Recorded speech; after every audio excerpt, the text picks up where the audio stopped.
comment ça va YouTube? Ok, suite à ma dernière vidéo au sujet des relations de couple avec le parallèle avec l'entrepreneuriat, j'ai eu quelques messages, notamment un qui demandait comment je viens de voir avec ma copine, comment ça peut se faire, comment je peux gérer tout ça. Bon, on n'est pas une chaîne d'amour, mais je pense que c'est quand même important d'appeler ce jeune. On est un peu, je vois que la chaîne, les gens qui sont sur la chaîne sont un peu jeunes, donc c'est important de parler de ce type de problématique parce que voilà, comme je disais dans la précédente vidéo, je pense qu'il y a beaucoup de sujets qu'on n'aborde pas dans nos églises, qui est assez dommage, alors qu'ils sont assez déterminants pour notre jeunesse, pour cette jeunesse en fait qui a soif de connaître, qui est enclin d'avoir plusieurs paroles de tout et n'importe quoi. Et bon, l'église reste un peu plus silencieuse, ne dit rien, ne dit pas comment gérer les choses. Et dans le sens où savoir ces choses t'apprend en fait à ne pas aussi, je vais dire comment, à limiter les blessures intérieures. Parce que comme j'ai dit, quelle est la différence entre une blessure intérieure et l'expérience? L'expérience, c'est une blessure qui a cicatrisé. C'est une blessure qui a cicatrisé. Maintenant, la blessure intérieure, c'est une blessure qui n'a pas été traitée et qui a été gangrénée, qui s'est infectée, qui a commencé à dégénérer. Ça a créé une blessure intérieure. Moi, je connais une amie qui est très croyante, mais à une époque de sa vie, réellement, elle testait les hommes. Un homme l'abordait. Un homme faisait l'erreur de l'aborder. C'était les insultes que pouvait lancer à la personne. Et pourquoi? Parce que ça s'est pas forcément bien passé avec la personne avec qui elle sortait de la relation et elle remettait le coup. En fait, elle tapait tout le monde maintenant. Que tu sois, tu viens avec de bonnes intentions, mauvaises intentions, intentions passables, bref, elle te tape seulement. C'est un peu ça. Donc, dans cette vidéo, on va parler des différentes méthodes que j'ai pu trouver, moi, personnellement, pour pouvoir traverser les ruptures, pouvoir s'en sortir en termes de rupture amoureuse. Et je pense que c'est important d'en partager parce que, personnellement, je trouve qu'on n'en parle vraiment pas assez. Allez, c'est parti.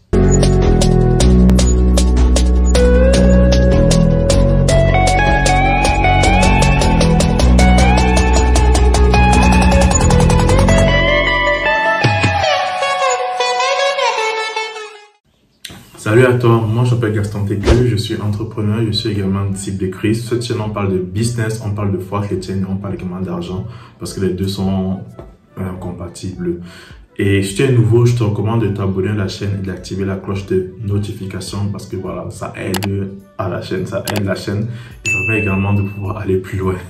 Donc s'il te plaît, abonne-toi et laisse-moi un pouce bleu. Ça fait toujours du bien en fait, c'est gratuit, ça fait vraiment du bien.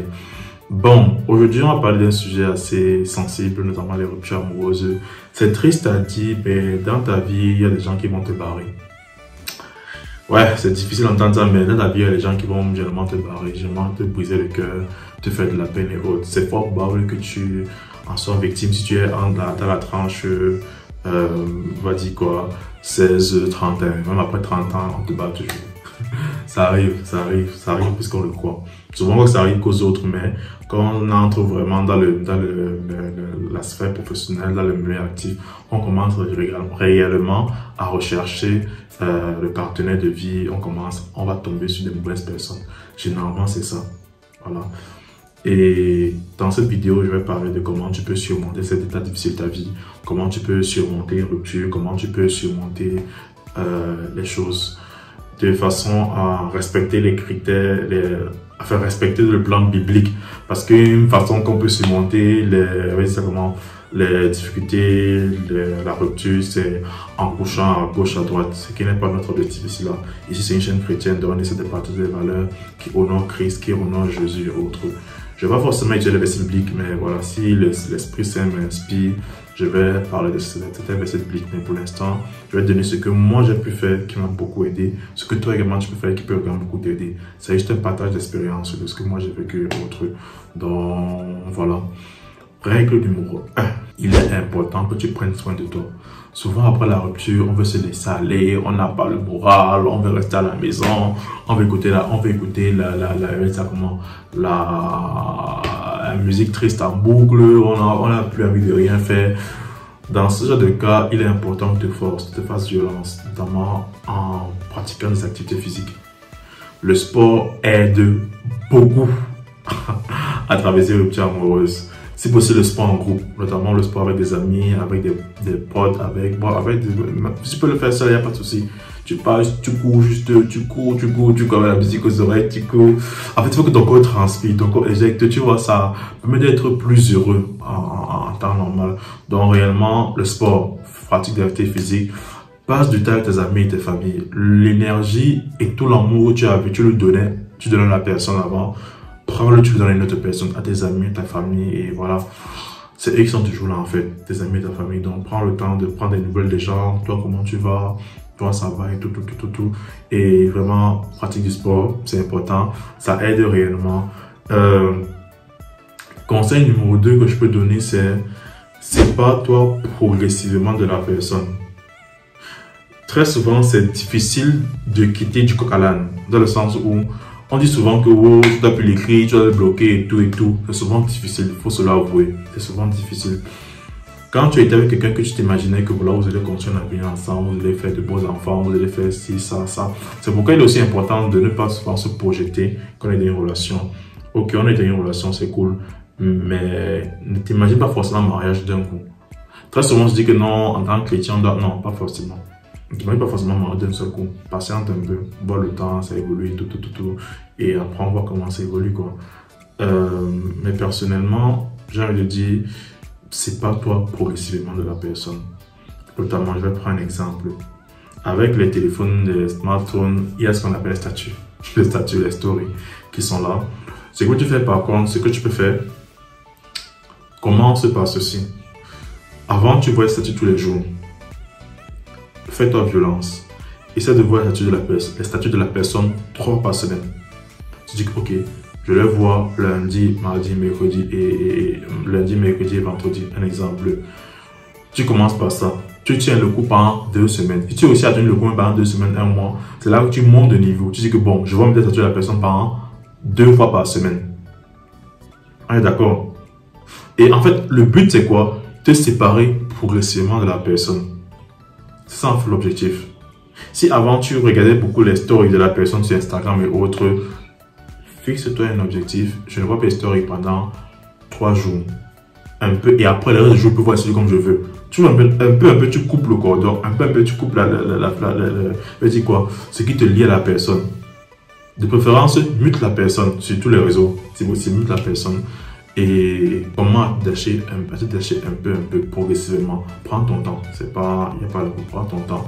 Le but, c'est que tu puisses faire de petits efforts régulièrement.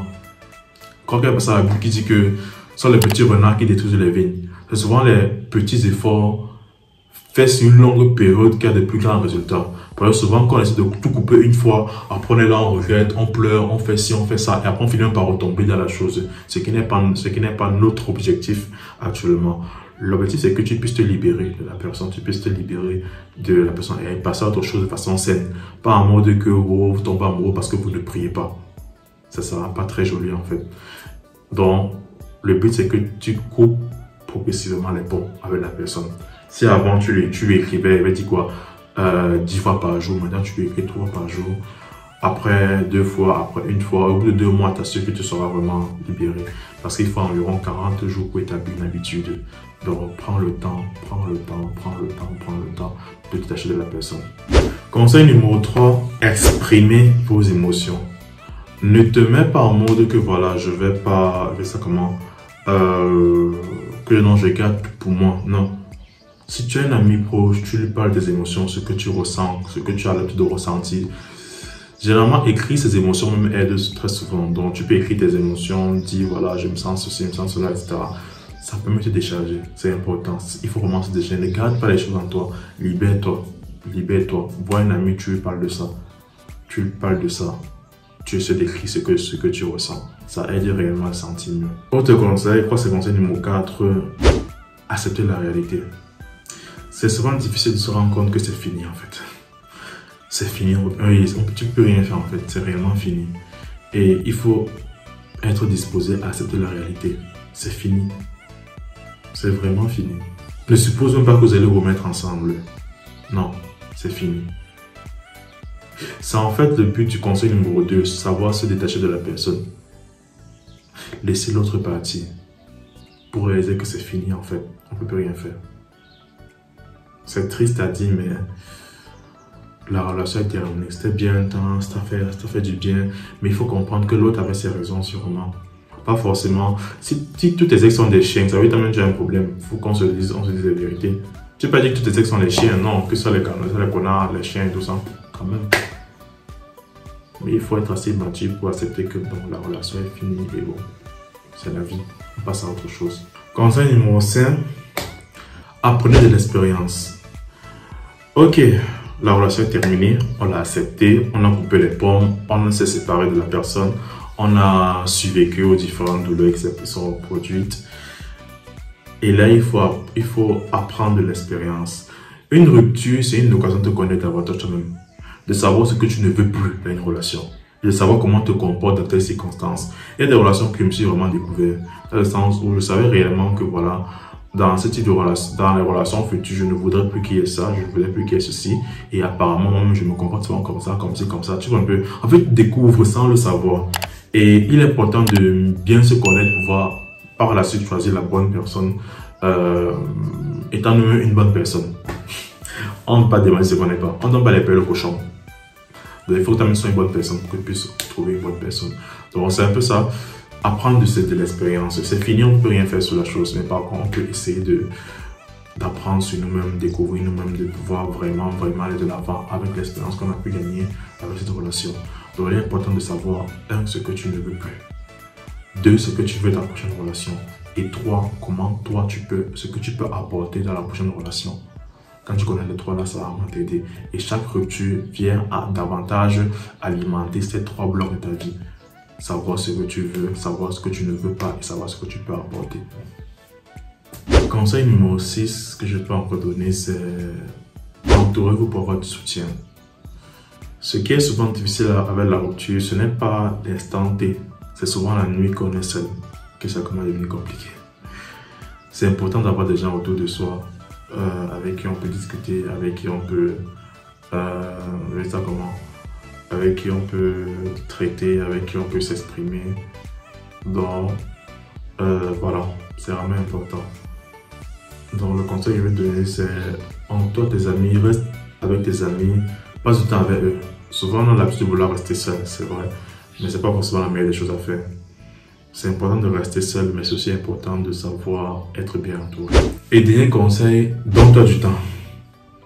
Sortir d'une rupture fait mal, ça peut être douloureux, ça peut être compliqué. Et il est important de savoir se donner du temps pour aller de l'avant, pour pouvoir entrer dans la nouvelle relation sans trop de blessures, sans trop de manquements, sans trop de difficultés émotionnelles. Dans le sens où, quand on entre dans une relation, on doit être capable de donner à 100%. De ne pas juger l'autre, le gars actuel ou bien la go actuelle à partir des expériences passées. C'est bizarre de le dire, mais de ne pas juger l'autre à partir des expériences passées. Mais déjà entrer en mode que bon, je m'implique à 100% dans la relation pour t'accorder 100% de ta chance. Tu vois un peu le genre. Donc c'est important de prendre le temps de se guérir. De ne pas forcément se précipiter dans une nouvelle relation, mais prendre le temps également de guérir. Et voilà. En gros, c'est ça. C'est le petit conseil que moi j'ai pu avoir, que moi j'ai pu réussir à trouver en vivant ces différentes expériences de relations de couple et autres. J'espère que toi, ça t'a aidé, toi, ça va t'aider parce que bon, moi, ça m'a beaucoup aidé. Surtout la partie sport et couper les ponts avec l'autre. Souvent, j'avais l'habitude de couper les ponts une fois, après je revenais encore, après je coupais encore, après non, vraiment. Alors quand tu coupes les ponts de façon progressive, tu as le temps de te détacher en fait. Tu as vraiment le temps de te détacher. Donc, c'est vraiment mon conseil que je peux donner à toute personne qui travaille sur une rupture amoureuse. Et j'espère que j'ai pu t'aider dans la vidéo. Dis-moi quel est le conseil que tu ne connaissais pas et que tu as appris dans cette vidéo. Ça me serait vraiment utile pour la suite. Sur ce, j'espère avoir pu t'aider. Abonne-toi si ça t'a plu et active la cloche de notification. Laisse-moi également un pouce bleu, ça aide beaucoup la chaîne à évoluer. Et partage la vidéo. Ça fait toujours plaisir de recevoir cette vidéo, de partager cette vidéo. Donc vraiment, fais-toi plaisir. Partage la vidéo et on se dit à une prochaine fois. Allez, ciao. Chers futurs entrepreneurs, êtes-vous prêt à faire vos premiers pas sur Internet et à démarrer votre propre entreprise en ligne depuis l'Afrique? Si oui, alors cette formation est faite pour vous. Notre formation intensive de démarrage d'un business en ligne vous apprendra les compétences et les connaissances nécessaires pour réussir sur Internet. Divisé en 6 modules pratiques, il sera question d'un premier temps de vous présenter les opportunités et également les défis du business en ligne en Afrique. Par la suite, on vous apprendra les bases de la création d'un site web ou d'un tunnel de vente en fonction de votre produit et savoir quand il faut faire quoi sans pour autant écrire une seule ligne de code. On continuera à vous parler du marketing digital, comment vous pouvez utiliser les réseaux sociaux pour promouvoir votre entreprise et également l'emailing. Les emails marchent encore de nos jours. Et enfin, on terminera par une optimisation de votre référencement sur Internet en passant par le moyen pour vous pour commencer à gagner des revenus passifs grâce à Internet. Si tu es intéressé, si tu es de la partie, va dans la barre de description, saisis l'opportunité qui t'est offerte.